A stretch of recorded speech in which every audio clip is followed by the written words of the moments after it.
Je voudrais d'abord remercier les organisateurs de leur invitation et particulièrement le professeur Chabraoui de me donner l'opportunité de revenir au Maroc et particulièrement à Casablanca et de retrouver beaucoup d'amis et je leur remercie chaleureusement. Simplement, au lieu de faire une introduction, j'ai sélectionné quelques diapositives pour faire une introduction à ce qu'on appelle la phase post-analytique, qui est une des phases très certainement la plus importante, et c'est vraiment notre cœur de métier, nous les biologistes médicaux. Alors, la norme dont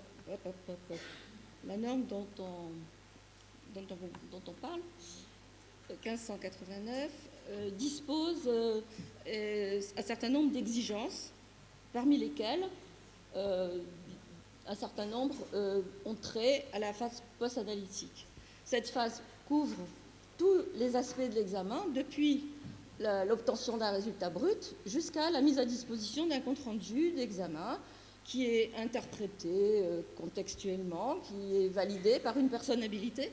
Alors, en France, dans notre réglementation, c'est un biologiste médical, mais je pense que chez vous, c'est ça aussi. Communiqué dans des conditions définies, en concertation avec les cliniciens prescripteurs, de façon à répondre à leurs exigences et conformément aux engagements que le laboratoire aura pris. Et bien sûr, les comptes rendus sont conservés conformément à la réglementation en vigueur. Donc cette phase, elle comprend finalement la hiérarchisation du niveau d'urgence et de criticité des résultats, la validation biologique avec une interprétation contextuelle, la transmission des comptes rendus et la gestion des biotech et des échantillons primaires.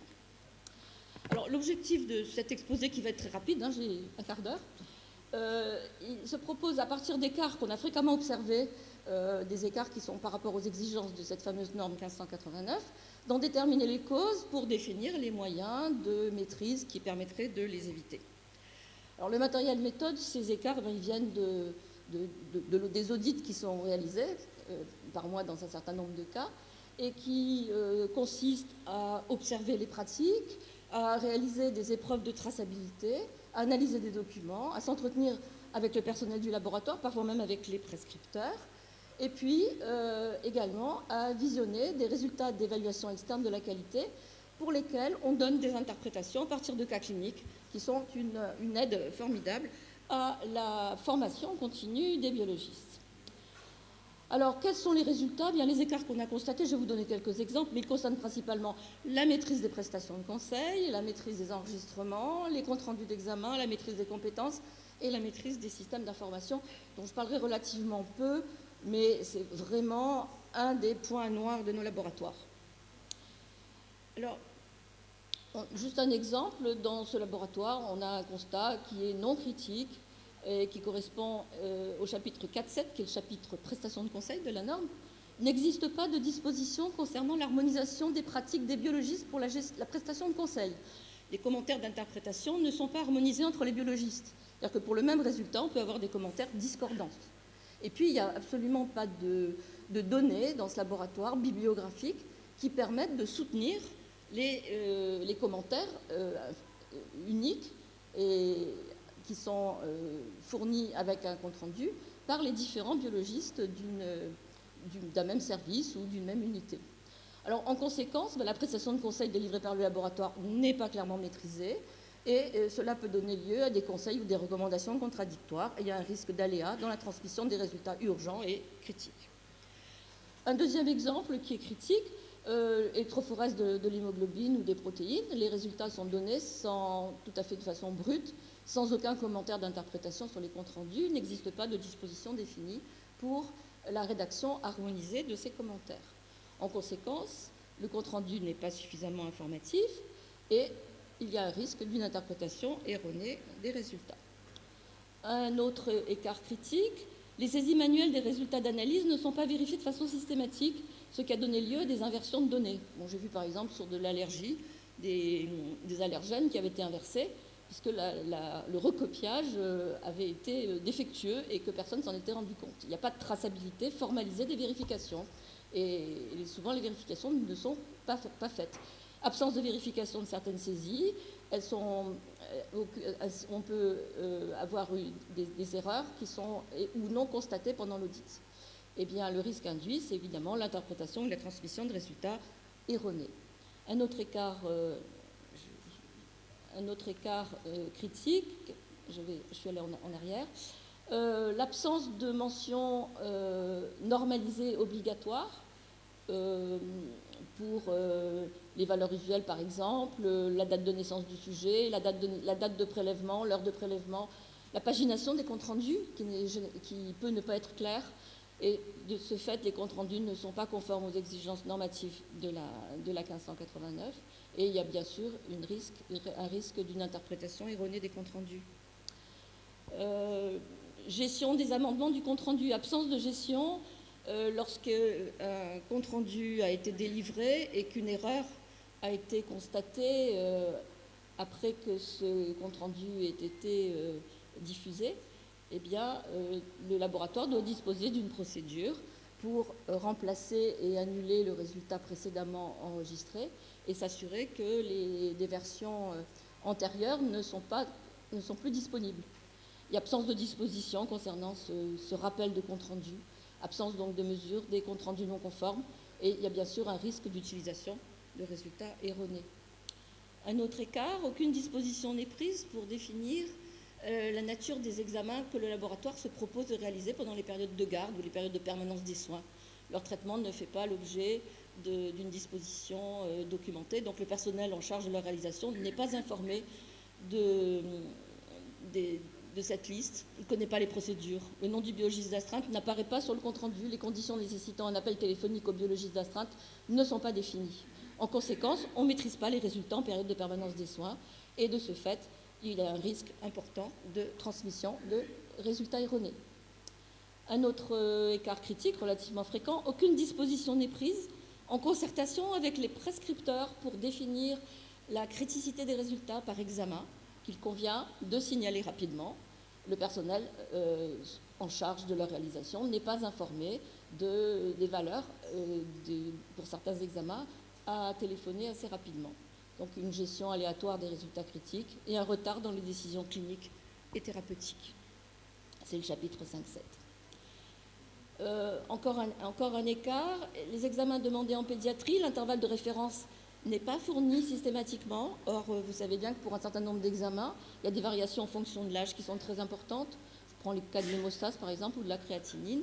Eh bien, les conséquences avérées, c'est un défaut d'interprétation appropriée des résultats et un retard dans les décisions cliniques et thérapeutiques pour la prise en charge des enfants. Oui, ça, c'est par exemple les valeurs de créatinine qui sont en période néonatale, qui sont plus élevées qu'à un âge plus avancé de la vie. Et ces informations sont précieuses à faire figurer sur les comptes rendus.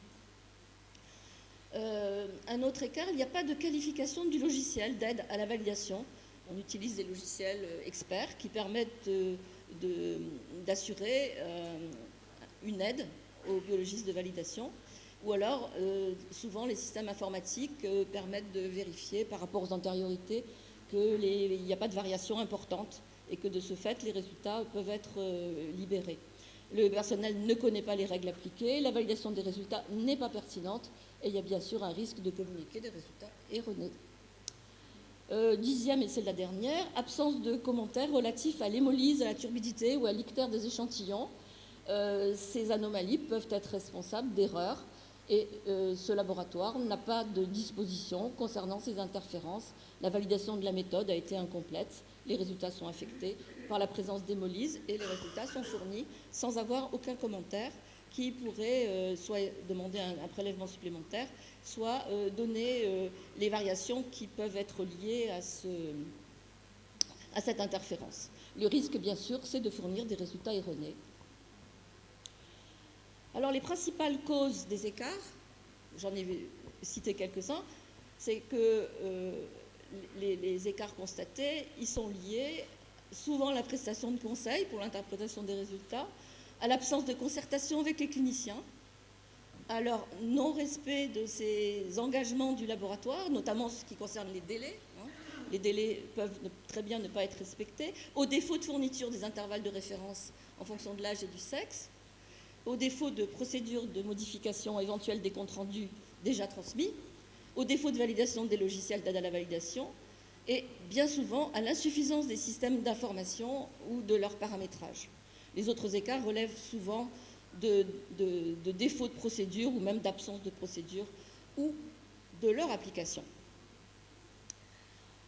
La maîtrise des compétences repose sur la formation continue des biologistes et personnels autorisés, sur leur habilitation aux tâches qu'ils effectuent, l'harmonisation des pratiques, l'exploitation des systèmes d'information pour l'utilisation de commentaires préétablis en concertation, la connaissance des performances et limites des méthodes qui permet de donner des informations aux prescripteurs, la pratique d'évaluation externe qui inclut bien sûr l'interprétation des résultats.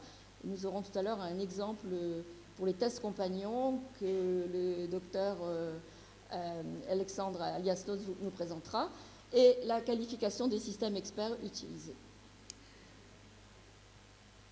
Alors, il a été proposé par l'IFCC des indicateurs de la phase post-analytique.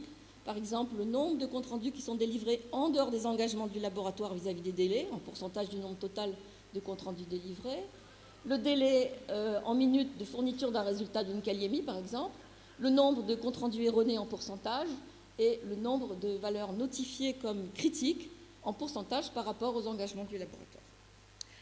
Eh bien, pour conclure, avant de laisser la parole à nos différents conférenciers, les difficultés qui sont rencontrées par les laboratoires dans le management et la gestion de la phase post-analytique résultent du contexte de la prise en charge du patient, notamment en cas d'urgence vitale particulièrement, ou en période de permanence des soins.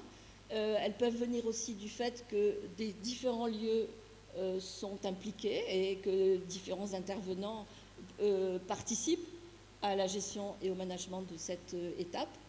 Et puis, elles peuvent résulter aussi d'insuffisance de concertation avec les cliniciens. Et là, j'insiste beaucoup, puisque c'est grâce à ces concertations qu'on va pouvoir définir les engagements du laboratoire et mettre en place des critères qui correspondent aux désirs des prescripteurs avec lesquels nous travaillons. Des différents niveaux de responsabilité, notamment pour la gestion des systèmes d'information, et puis l'utilisation de systèmes experts d'aide à la validation non maîtrisée. Je vous remercie et je vais immédiatement passer la parole